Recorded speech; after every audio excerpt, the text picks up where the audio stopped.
You found the Backup Wrap-Up, your go-to podcast for all things backup, recovery, and cyber recovery. In this episode, we tackle a confusing phrase, snapshot backup. I know what you're thinking, Curtis, isn't that an oxymoron? Well, that depends on what you mean by snapshot. We're going to break down the difference between what I'm calling traditional storage snapshots and what vendors like AWS call snapshots, which are actually more like backups. We'll talk about copy on write, redirect on write, VMware snapshots that are just weird, how to turn your snapshots into actual backups that follow the 3-2-1 rule. Pretty much everything that you need to know about making a backup snapshot. If you don't know who I am, I'm W. Curtis Preston, aka Mr. Backup. And I've been dealing with this topic for over 30 years, ever since I had to tell my boss that there were no backups of the production database that we had just lost. I don't want that to happen to me. I don't want that to happen to you. That's why I do this. And so enjoy this episode of the Backup Wrap-Up.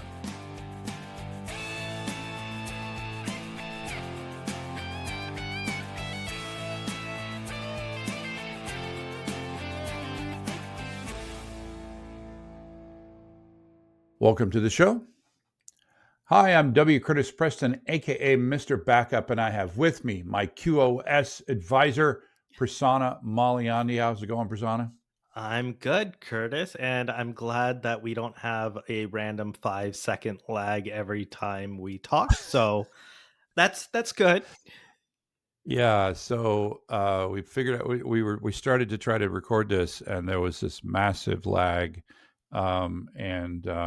I realized that basically I counted them real quick. There are 4 people currently watching Netflix. I was able to stop one of them, but I don't control the other ones. And so you came up with the idea of, what about QoS? And so I have a firewall. So I enabled SmartQ. I put this website on it and I said, give me all the stuff. Give me everything I can. And so now it's, beautiful. So I guess that's a plug for Firewall as well, not a sponsor. Yep. Or for any router software that actually supports proper QoS, not like most of the consumer level ones, which don't do a great job. Yeah. So this is, I've been very happy with the Firewall since I got it. Every once in a while I use something, fancy on it, and this is nice. So, we haven't recorded in a while. I know. I went away. I went on vacation for the longest vacation I've been on in 7 years, I think. So I was gone out of the country for 3 weeks, which was nice. I was off in India for a wedding, visiting family, lots of travel, so much good food, Curtis. And I might be addicted to caffeine. So in India, as you've had, right, they serve in the South, they serve filter coffee, which is sort of a small cup of coffee, which is very, very concentrated, though. And I was drinking 3 or 4 a day. Now, this is normally someone who drinks maybe 1 cup of coffee a day, other than when I go into the office where it's maybe 2. So yeah. Well, anyway, welcome back to the same time zone. Very excited. Thank you. But it is hard with the 12.5-hour time zone difference. It was like mornings we get a brief window to chit chat, or in the evenings we get a brief window to chit chat. Yeah, I basically wake up and call you, and then before I go to bed, I call you, right? So a lot of people don't know that it's 12.5 hours time difference, which is just odd. Yeah, I don't know why they do the half hour. Yeah, just funny. Maybe they saved the half hour to drink the filtered coffee. So, all right. Well, today we're going to talk about, and I thought, you thought maybe we'd covered this already, or at least recently, and we really haven't. So this is a word that comes up a lot in the show, and that is this word snapshot, which if we go outside of IT, it means it's a picture, right? That's what the word snapshot, and also there's another word that's going to be used in this episode, which is image, which is really just another word for picture. But in our world, an image is very different than a snapshot. And as you've often heard me say, words mean things. And I want to make sure that this is sort of a, I'm going to call it snapshots basic episode.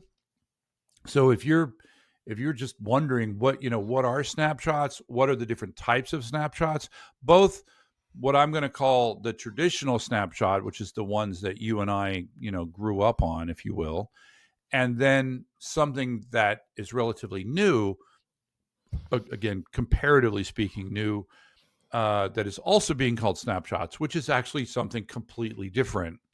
So, and then what purpose they serve, et cetera, et cetera, et cetera. Any other sort of introductory things you can think of before we get No, started?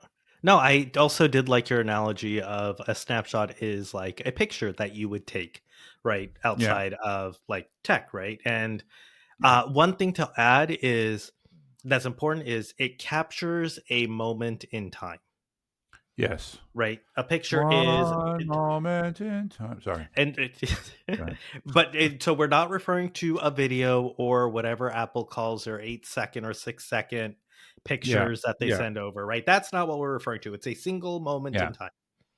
yeah. So first, let's talk about what I'm going to call the traditional snapshot, and um, which I another word. It's funny now that I think about it. This other word that I'm going to use is also sort of like it's also a word that is used outside IT to also mean looking at a thing, right? And the word that I'm going to use is view. Hmm. So if anybody has any experience in databases, right, there is this concept called a view, which is a different view into the database, which gives you it looks different than the entire database, right? It is a view, a particular point of view, if you will, into the database. I don't want to go too much into that for two reasons. One is not really relevant. Two, I will probably mess up the description, but because it's one of those areas where Yeah. it's right at the edge of my experience. I am not a DBA, but I've often had to pretend to be one in order to back up databases. But this goes to your concept or the point that you were making is that a snapshot is a view of the storage at a particular point in time.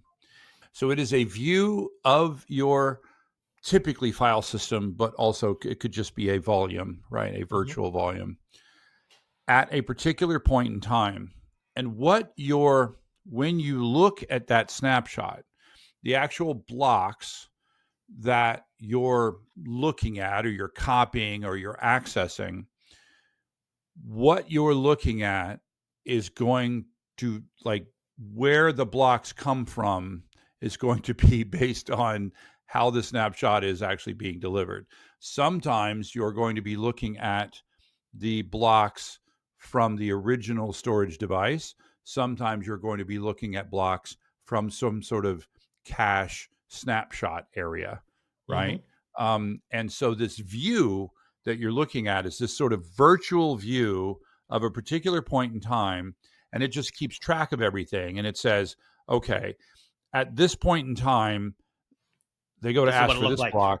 It knows what was where. So it goes, at this point in time, block A was, you know, at This this other one over status. here. Well, block Yeah. A is still that status over on the original storage device. So we're going to go get it.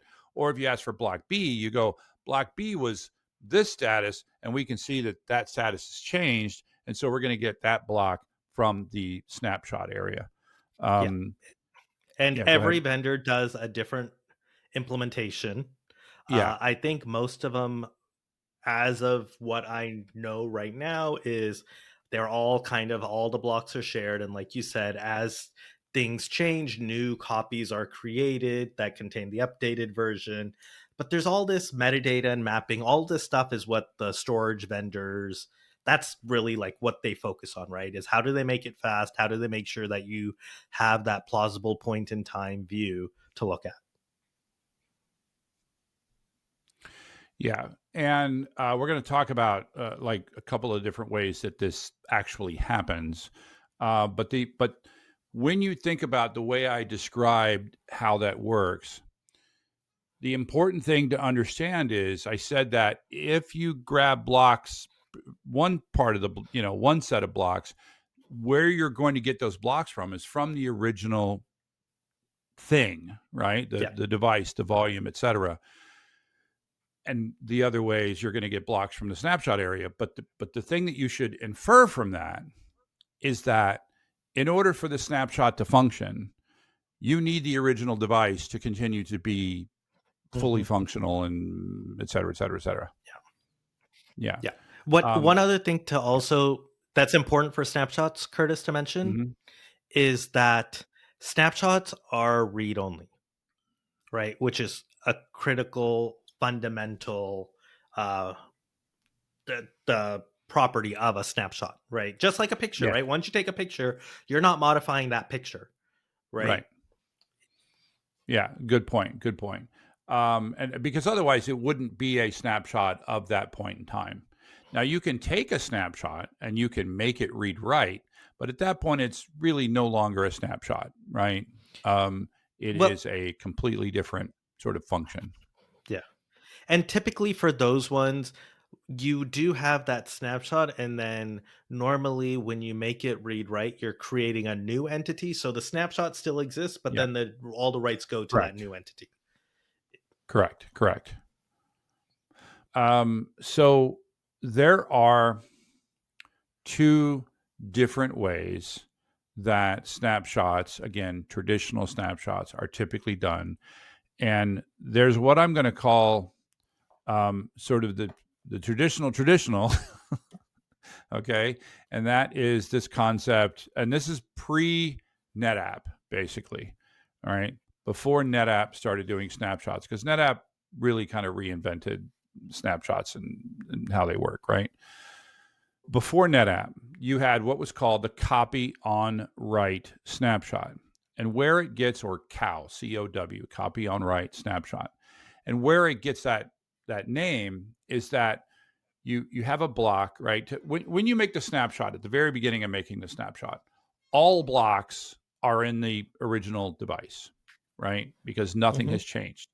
The moment you go to do something, you go to update, a block, the question is what happens now? So in a copy on write situation, the we're going to, before we change that block, we're going to copy that block out to the snapshot area so that later when we go to access that block, we say, oh, we need the block from this point in time. That block at that point in time is only available over in the snapshot area, right? And so what's important to understand is that when you go to update a block with a copy on write snapshot, it has to do a write of that block. It has to move the data, then copy, write that old block in the snapshot area, and then it's going to write the new version of that block. So there are 3 IO operations for every write operation in a copy on write snapshot. And then the more snapshots you have, and the longer you keep them, the more of your blocks that you're going to have to copy every time you write new data. So, how did I Yeah. do with that No, explanation? yeah, you did well. The other thing also is at some point you end up with a lot of fragmentation as well, Yeah, just because of how writes are being done. And remember, all the time, these aren't just small blocks, right? So even if you go modify, say, 100 bytes in a block, you still have to write that entire block back, right? yeah, So because yeah, that's sort of the underlying building block for the file system. And so right, this could lead to a lot of wasted reads and writes and yeah. IO that you're consuming. Did you just say that the block is the basic building block? Yes. It's funny the words that we use, right? Yeah, and so um, what's it?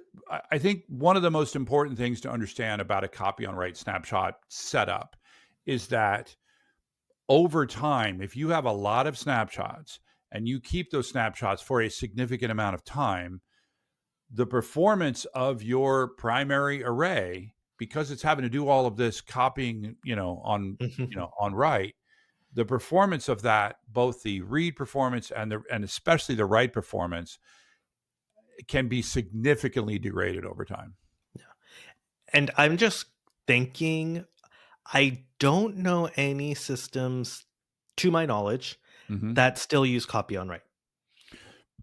I'm sure there are some, but I would agree with you that most newer storage vendors realize sort of the evil of copy on write. It's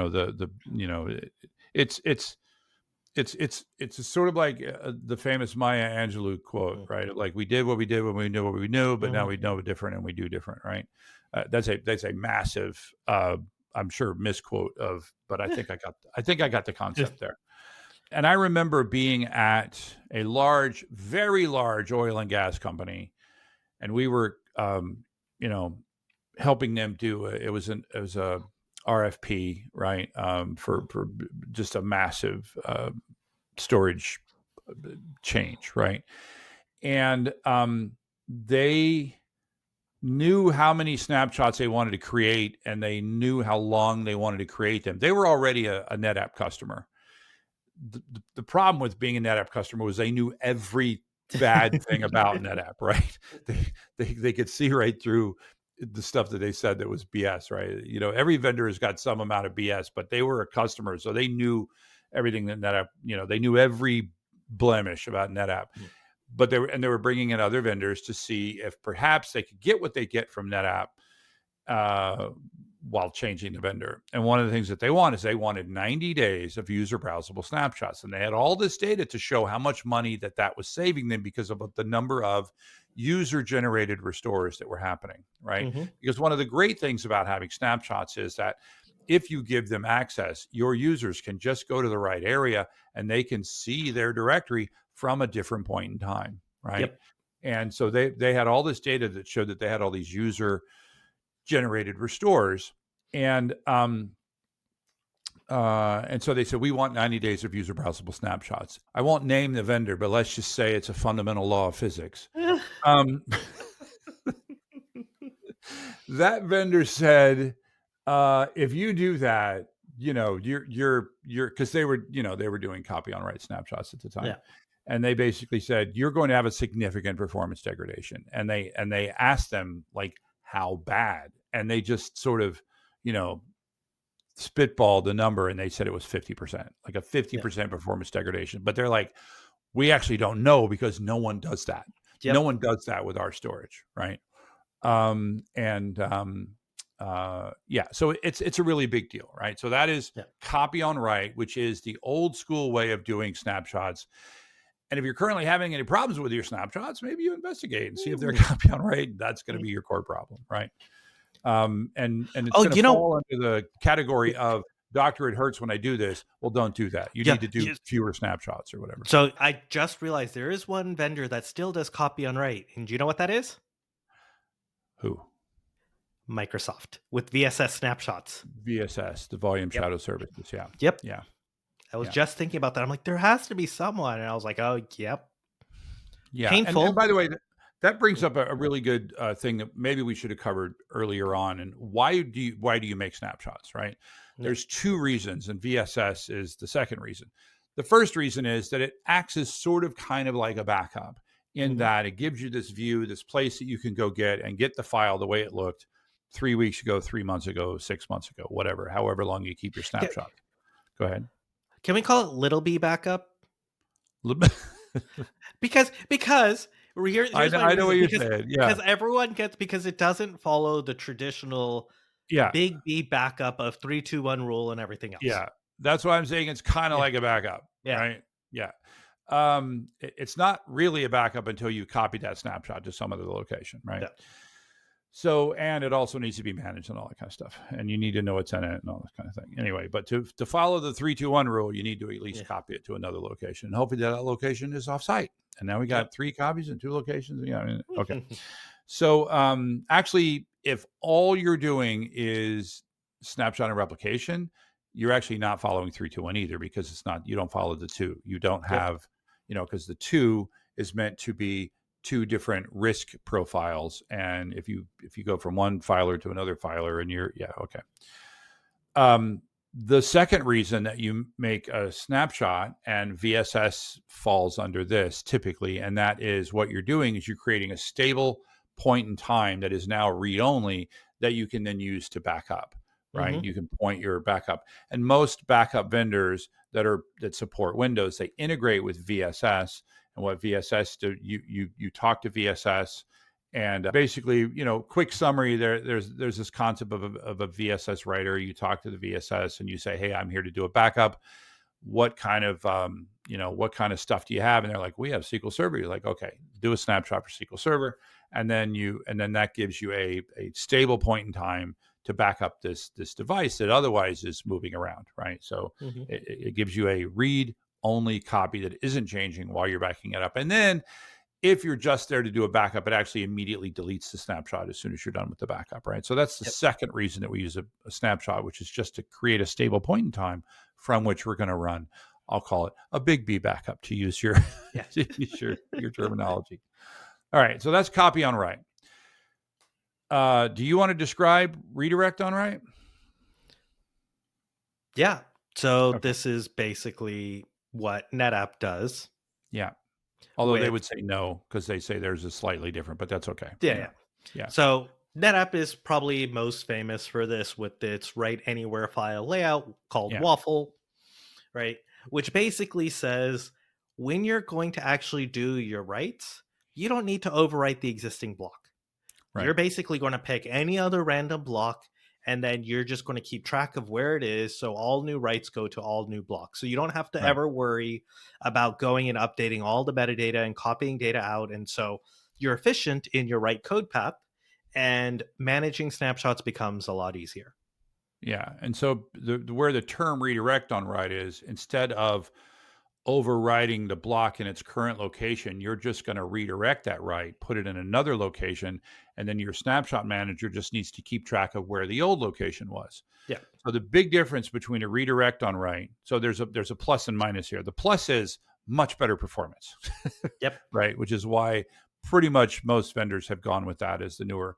The downside is snapshot data and production data all in the same volume, right? There's no snapshot area. It's everything. So if you keep snapshots too long, you can actually fill up your volume and have a problem. And that's why they do try to do things like setting up a snapshot reserve space so you can automatically start deleting it once it gets to certain too high. But there are cases where that could also still be problematic. So and this is why, because you can do snapshots essentially with impunity, you can do as many snapshots as you want, as often as you want, without and keeping them as long as you want, without any zero performance issues, as long as you keep enough storage around for your snapshots, right? Because then we start getting low on blocks, and we start, that's a totally different problem. So as long as you have enough space for your for everything, then you shouldn't have any performance from redirect on write snapshots. And I think with it now, I think the latest NetApp snapshot limit is, I think, 1,000 snapshots. It used to be 255 for a while, but I think now it's over 1,000. The famous 255, and it's funny how that number just sort of, 256 really is the number, but 255 is, we can't do 256. We can do 255. Well, it's 255 because active is always 0. Oh, there you go. Yeah. So that's redirect on write, and that, and we really talked about it very quickly, but basically it means that you can have as many snapshots as you want, as long as you want, without any performance degradation. So that's generally what you find in most common snapshot providers. And one other thing I want to also mention, copy on write versus redirect on write. Hmm. For disks, it made a huge benefit. For flash, it makes an even bigger impact because with flash, there are issues around write amplifications when you're doing writes, as well as how many wear cycles you can have on Yeah, your flash. And so redirect on write is actually much better, both from performance and longevity perspective for flash versus right. it was on disk. So So the problem there is that you're worried that you're having too many writes to one cell, and each individual cell in Flash has a limited number of times that it can be overwritten, right? And so the worry that you have is if you have too many writes to the same block, you actually end to the same cell, you actually end up that cell can become no longer usable. But basically, each cell has a finite number of times that you can overwrite that cell, and you hit that, and that cell is done. And now it's like a bad block on a or a bad yeah. sector on a disk, and you got to move on to the next Yeah. sector. And one other thing to mention too is I know so far when we talk about writes, people are probably thinking, oh, you're just writing a block of data. But remember, with that block, you have a bunch of metadata associated with it, right? Mhm. Indirect blocks that point to other blocks that contain metadata and everything else that all needs to be updated by a file system. So even just doing like 100 byte write might Mhm. require, say, 20 other blocks to be updated as well. Right. Right. So Exactly. Yeah. So those are the two sort of what I'd call traditional snapshots, right? And the second one is now what I would call sort of the standard mhm. snapshot. There is a third really weird way that is snapshots are done, which I'm just going to cover really quick, and that is VMware. So they do I believe it's a copy on write, but what's real actually they do I'm going to call it a weird on write. So Yeah. what they do when you write a new block, they don't write the block to the and by the way, this is my understanding of the way VMware snapshots work. If I am now wrong, please tell me. But this is I've checked repeatedly, and this I believe is still the case. So what would happen is when you take a snapshot in VMware, usually for backup purposes, when you go to write a new block in VMware, it doesn't write the new block in the Mhm. production area. It writes the new block over in the snapshot area, leaves the original version of the block on the disk. And then it stays that way until you delete the snapshot, in which case it updates all the blocks to the new Yep. um, thing, and which is why and I administered VMware for a while, at least not really in a production environment, but in a Yeah. lab for a while before I realized this was the case. And so it means what that really means in practice is you really can't use at all. You can't use VMware snapshots the way you can use NetApp snapshots or even copy on write snapshots because the performance is way worse, Yeah. right? At some point you go to delete snapshots and you think deleting snapshots would be a nice thing, except when you delete the snapshot, there's this flurry of IO activity Yeah. to update the primary volume with any of those blocks that are now the current Yeah. block. It's the Yeah. messiest thing I've ever seen. So, two things to add. One is for VMware, it's okay if you keep those snapshots around for a short duration. For a short duration, Yeah. yes. For a short Yeah. duration, it's fine, but don't think about using it for like that 90-day user Mm-mm, restore use case mm-mm. that you were mentioning earlier, Use it Curtis. for a day or so, Yeah. right? And then Yeah. delete it, right? Make that a normal Yeah. part of your thing. Exactly. And then the second point is with all of these snapshots, VSS, VMware, most of them support two modes of operation. One is sort of a software based snapshot approach Mhm, where mhm. they're dealing with all of this. So, like Curtis mentioned with VMware, right? They're keeping track of everything. Second way that they also support it is they integrate with the storage vendors. So when you go say VMware, go take a snapshot, VMware will do some things and then it'll call into the underlying storage provider and say, okay, now go do a hardware snapshot and lock in that data. In which case, then you don't have all of these issues that Curtis just mentioned. Exactly. That's a really good point. Thanks for bringing that up. Right. So VSS and VMware and maybe other sort of software level snapshots, they do have this concept of talking to a storage array and then putting that storage array, letting the storage array do the hard work. Right. Which Yeah. is I think certainly the preferred way to do snapshots is to do it in hardware. Yeah.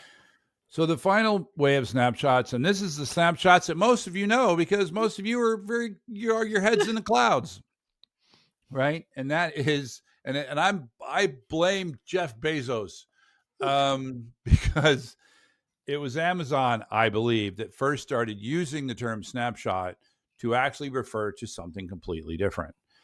If you go into if you go to a number, it used to just be like EBS, the elastic block storage, right? That, or you take a snapshot of a RDS. EC2 image, yeah, RDS, right? You know, if you take a snapshot, as I make quotes in the air, it doesn't do anything like what we just said. It creates what I would call an image copy, right, of that thing that you just took a snapshot of, and it creates a basically byte for byte copy of that. And typically, I think I'll just speak in terms of AWS. It creates that byte for byte copy in S3, right? It stores it in a special reserve area in S3. And so when you create a snapshot in pretty much anything in Amazon, what you're actually creating is a backup. You're creating Yeah. an image copy of that device. You're putting it in S3. You can often specify where in S3, right? So you can specify Mm-hmm. that you want that backup to go to another region, for example. And you can also copy these snapshots around. And yeah, But you can't access it directly via S3. correct. So Correct. Like, yeah, that's what I was saying. It's like a special like reserve yeah. area in S3. Yeah. So it's That's called for a a lot of snap. safety Yeah. reasons, right? Yeah. It's called a snapshot, but it honors a lot of our backup with a big B requirements. Yeah, because it's an actual copy. You can specify that it be sent to another region, to another account, right? And that's what I wanted. I wanted it in another account. I wanted it in another region.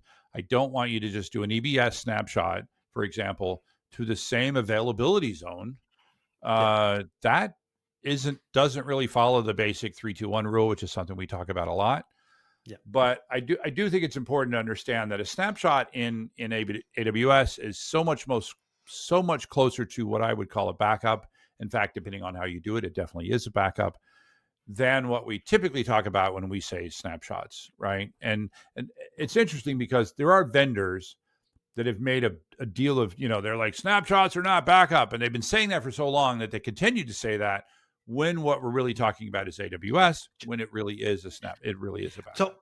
it's interesting you bring this point up because I think other vendors, other traditional storage vendors, are also now starting to go the same route where they're saying our snapshots can now be offloaded into object storage, Yes, I right? have seen some vendors do that. Yeah, Right, yeah, which is very similar to what AWS has been doing, but I think they still call them snapshots, right? So now it's yeah, kind of this, you have to, I think it's important as an administrator, an IT person, to really ask the question, when someone says snapshot, what do they mean?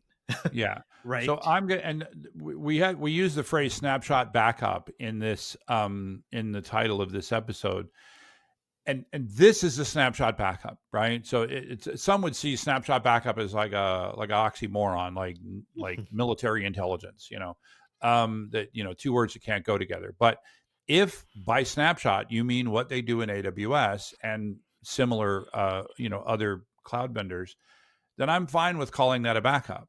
Just make sure. So the question is, how do you make a snapshot backup? Well, there's two ways. One is if you're talking the traditional type of storage snapshots, you need to copy that snapshot to another storage array, hopefully one that's offsite. Hopefully one, my dream So would be that is to another vendor, or you then you change the form of the snapshot, right? You're doing filer to filer, and then you're backing that up to some other object store backup or system, something. right? Yeah. You might do NDMP. Woo, somewhere Stephen, his ears are perking up. Um, the yeah.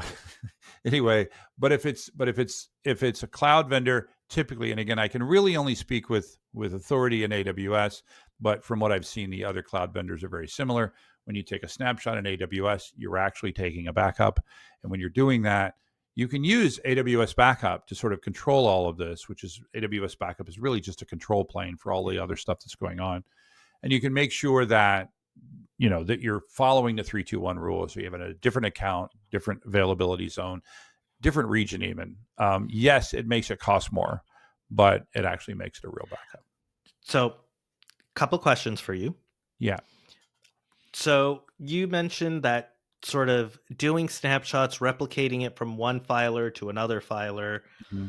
doesn't quite meet the rules of the two, Right. right? In 3-2-1 backup, in the 3-2-1 rule. What if, so many of these vendors now allow you to run virtualized instances in public clouds. Mm-hmm. So I could run a NetApp instance in AWS. Yeah. My answer is no. Because it's still the same software version. Yeah. Okay. Yeah. Now, AWS also offers, good, better, best. It's better than the other thing because at least it isolates you from the hardware, but it's still the OS. It's still the same OS. And would you also consider the same, like AWS offers file systems, right? So they have like support for NetApp via FSX. Would you consider replicate? Yeah. If it's, I'm not even sure if it's Yeah, possible to replicate. I don't know if I can speak to that, right? I don't know if I can speak to that, right? Like, how much do you have to be for the two is my question. Again, you're just trying to. It's sort of a good, better, best thing, right? The more different you can be, the better you are. It's difficult in this cloud world, right? Mhm. And some would say, well, aren't AWS snapshots the same? And it's like they're actually a little bit different because it is a full image copy, and it's stored in S3.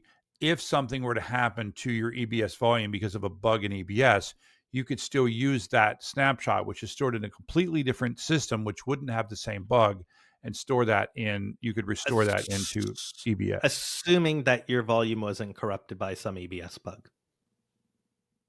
Well, but S3 isn't EBS. No, but when the snapshot was created. Yeah. Well, if it was corrupted by the EBS bug, then you're screwed. That's going to happen no matter what you do. So I like where you're going, Curtis. I think there's also sort of the practicality aspect that we have to also look out for, because ideally, like you said, right, you have multiple vendors, right? You're using different technologies, but then you have to balance that with sort of the practicality, right? Are you going to be able to understand all these various technologies, build out the skill sets, integrate it, pay for it, right? We all know how small backup budgets are versus production budgets. And I've always tried, throughout my career to say, look, if you're asking me my opinion, I'm giving you the bar, right? Yeah. Right. And, and I understand that people have to live in the real world where backup is not the most important thing. It hurts me to say that. Right. But at the same time, maybe there are certain use cases where you can focus on it because of the high value of the data or other things like that, where it is important to have this type of solution. I also want to add, we talk a lot about the 3-2-1 rule, and I say that because the 3-2-1, like if it doesn't follow the 3-2-1 rule, then it's just not a backup, right? I'll say that number one. Number two, I think I'd be remiss to say that also, we're starting to talk about things like the 3-2-1-1-0.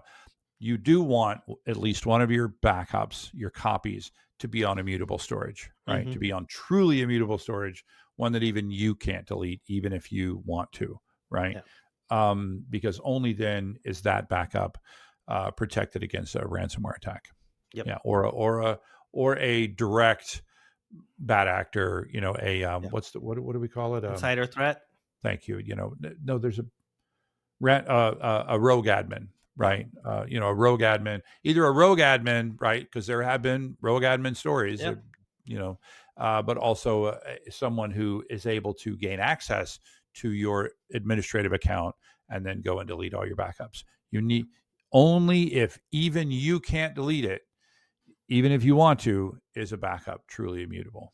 And so You can do that with snapshots. You just need to copy them into something else. Okay. Yeah. All right. This was fun. Yay. Welcome back, Curtis.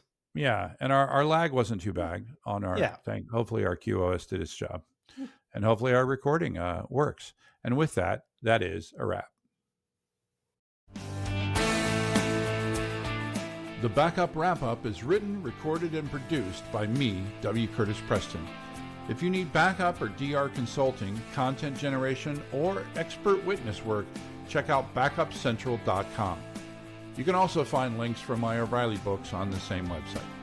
Remember, this is an independent podcast, and any opinions that you hear are those of the speaker and not necessarily an employer. Thanks for listening.